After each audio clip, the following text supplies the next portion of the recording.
నిర్ధారించింది అంటూ మొత్తం ఆ భూముల వివరాలు ఆ లెక్కలైతే రాసుకొచ్చారు. మరి నిజంగా అసైన్డ్ భూములు ఆక్రమించుకున్నారా, వాటి మీద మరి వీళ్ళ కేసులు పెట్టచ్చు, ఏం చేస్తారు రేపొద్దున అధికారంలోకి వస్తే వీటన్నిటి మీద చర్యలు ఉంటాయా ఏంటి అనేది ఇక చూడాలి. ఇక కూటమి నేతల దౌర్జన్యం, ఆందోళనతో ఆగిన అన్నదాత గుండె.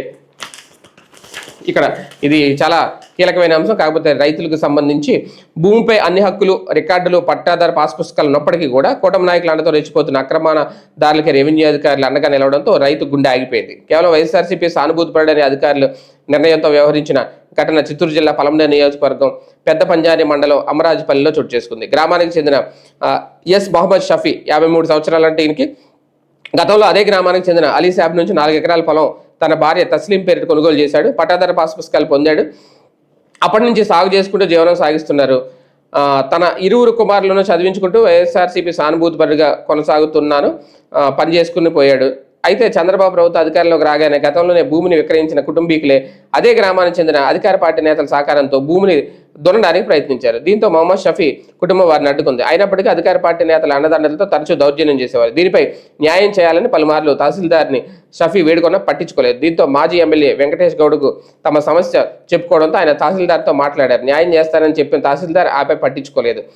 అన్ని హక్కులు ఉన్నప్పటికీ అధికార పార్టీ నాయకుల అండదండలతో కొందరు దౌర్జన్యం చేస్తున్న అధికారులు పట్టించుకోకపోవడంతో తీవ్రంగా కలత చెందిన బాధిత మొహమ్మద్ షఫీ బుధవారం ఉన్నట్టుండి స్పృహ కోల్పోగా కుటుంబీకులు పలమనేరు ప్రభుత్వ ఆసుపత్రి తరలించారు. అతన్ని పరిశీలించిన వైద్యులు మెరుగైన వైద్యం కోసం చిత్తూరుకు రిఫర్ చేశారు. అక్కడ ఆయన మృతి చెందినట్లు కుటుంబీకులు తెలిపారు. కూటమి నేతల కారణంగానే ఓ రైతు నిండు ప్రాణం పోయిందని ఆ గ్రామస్తులు ఆగ్రహం వ్యక్తం చేస్తున్నారు. ఆయన స్పృహ తప్పి పడిపోయాడట.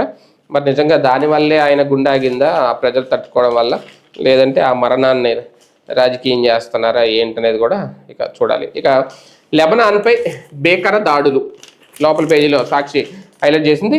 112 మందికి పైగా దుర్మరణం, 700 మందికి గాయాలు, 10 నిమిషాలు 100 లక్ష్యాలు, బీరూట్పై ఇజ్రాయెల్ బాంబులు, ఇరాన్పై భారీగా దాడుల వర్షం, ప్రతి దాడులతో విరుచుకుపడ్డ ఇరాన్. తాజా కాల్పుల విరమణ ఒప్పందం లెబనాన్కు వర్తించబోదన్న ఇజ్రాయెల్ అన్నంత పని చేసింది. బుధవారం మధ్యాహ్నం ఆ దేశంపై భారీ స్థాయిలో విరుచుకుపడింది. ఎలాంటి హెచ్చరికలు లేకుండానే రాజధాని బీరూట్పై కేవలం 10 నిమిషాల వ్యవధిలోనే ఏకంగా 100కు పైగా లక్ష్యాలపై క్షిపణులు, బాంబుల వర్షం కురిపించింది. అత్యంత జనసమ్మర్దంతో కూడిన ప్రాంతాలను లక్ష్యంగా చేసుకుంది. దాంతో పలు పౌర వాణిజ్య ప్రాంతాలు తీవ్రంగా దెబ్బతిన్నాయి. నివాస స్థలాలు, అపార్ట్మెంట్లు కుప్పకూలాయి. ఈ దాడులకు ఏకంగా 112 మందికి పైగా బలైనట్లు లెబనాన్ ఆరోగ్య శాఖ పేర్కొంది. 700 మందికి పైగా గాయపడ్డట్లు వెల్లడించింది. వారందరినీ హుటాహుటిన ఆసుపత్రికి తరలించారు. ఈ నేపథ్యంలో ప్రాణ నష్టం భారీగా పెరగొచ్చని ఆందోళన వ్యక్తం అవుతున్నాయి. ఆల్ మజారా ప్రాంతంలో దగ్ధమైన వాహనాల్లో కాలి బుగ్గిగా మారిన మృతదేహాలను వెలికితీస్తున్నట్లు ఏపీ వార్తా సంస్థ ప్రతినిధులు తెలిపారు. ఫిబ్రవరి 28న యుద్ధం మొదలైన నాటి నుంచి లెబనాన్పై ఇదే అతి భారీ దాడి అని ఇజ్రాయెల్ సైన్యం ప్రకటించింది.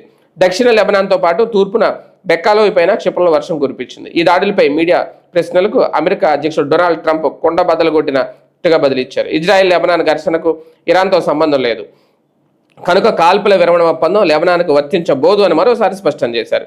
దాడులను అనాగరిక చర్యగా లెబనాన్ అధ్యక్షుడు జోసెఫ్ ఔన్ అభివర్ణించారు. తాము కేవలం క్షిపణి లాంచర్లు